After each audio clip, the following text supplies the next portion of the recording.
اسلام آج بھلے ہی دنیا میں سب سے تیزی سے بڑھنے والا دھرم بن چکا ہے، لیکن اس دھرتی پر کئی دیش ایسے بھی ہیں جو اسلام چھوڑ کر عیسائی دیش بن چکے ہیں۔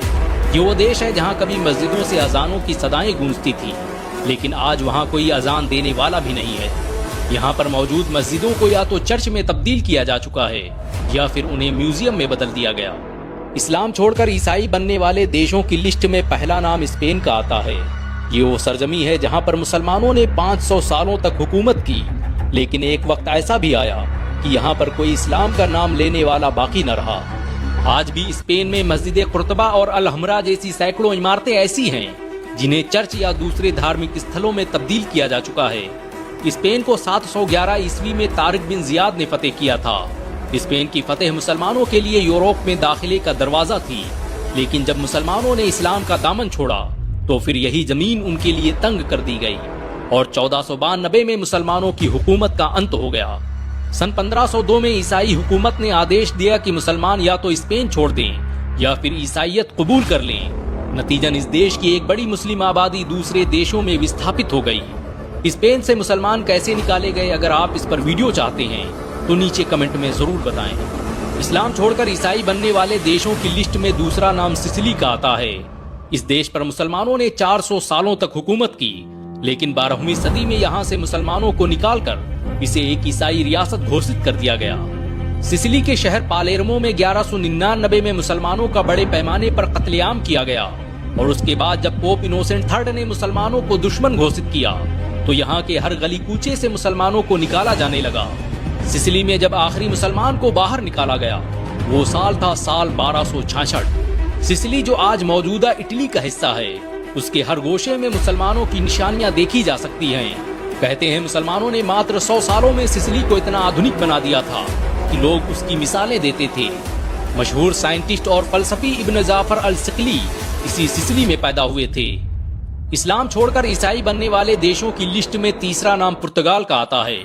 پرتگال آج عیسائی باہل دیش ہے، لیکن آج سے 500 سال پہلے اسلام اس دیش کا سب سے بڑا مذہب تھا۔ یہاں پر مسجدوں کی میناریں اور اسلامی واستوکلا کے جوہر قدم قدم پر بکھرے پڑے تھے۔ مسلمان پرتگال میں اسی وقت آئے جب انہوں نے اسپین کو فتح کیا۔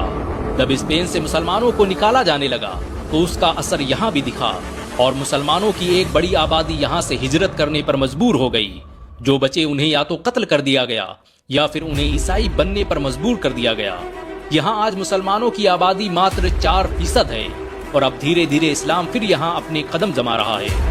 اسلام چھوڑ کر عیسائی بننے والے دیشوں کی لسٹ میں چوتھا نام سربیا کا آتا ہے۔ یہ دیش 1459 سے لے کر 1804 تک خلافت عثمانیہ کے قبضے میں رہا۔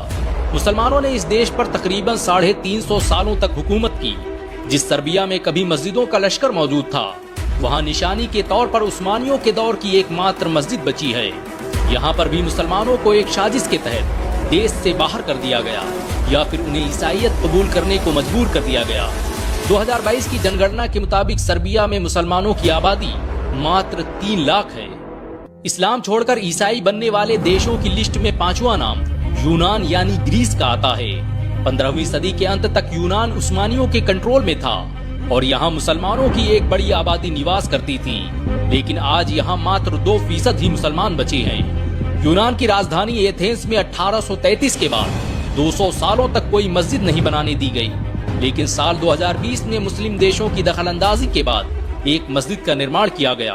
حالانکہ خلافت عثمانیہ کے دوران یہاں پر 1354 میں ہی پہلی مسجد تعمیر کر دی گئی تھی۔ اسپین کی تباہی کے بعد مسلمان جس دیش کی طرف بھاگ کر آئے وہ یونان ہی تھا۔ کبھی اسلامی حکومت کا گواہ رہا یونان آج ایک عیسائی دیش بن چکا ہے۔ ان سب کے علاوہ سولومن آئی لینڈ، سلوواکیہ، آرمینیا جیسے کئی دیش ایسے ہیں جہاں کبھی مسلمانوں کا راج ہوا کرتا تھا، اور وہاں آج وہ خود محکوم بن کر زندگی گزارنے پر مجبور ہیں۔ مسلمان آج بھی ان دیشوں میں اپنی مذہبی پہچان کے لیے جنگ لڑ رہے ہیں۔ کاش دنیا کے 57 مسلم دیشوں میں غیرت ہوتی اور وہ یہاں پر رہنے والے مسلمانوں کے لیے کچھ کر پاتے۔ کیا آپ مانتے ہیں کہ سبھی مسلم دیشوں کو ایک جٹ ہو کر کام کرنا چاہیے؟ اگر ہاں تو نیچے کمنٹ میں ضرور بتائیں۔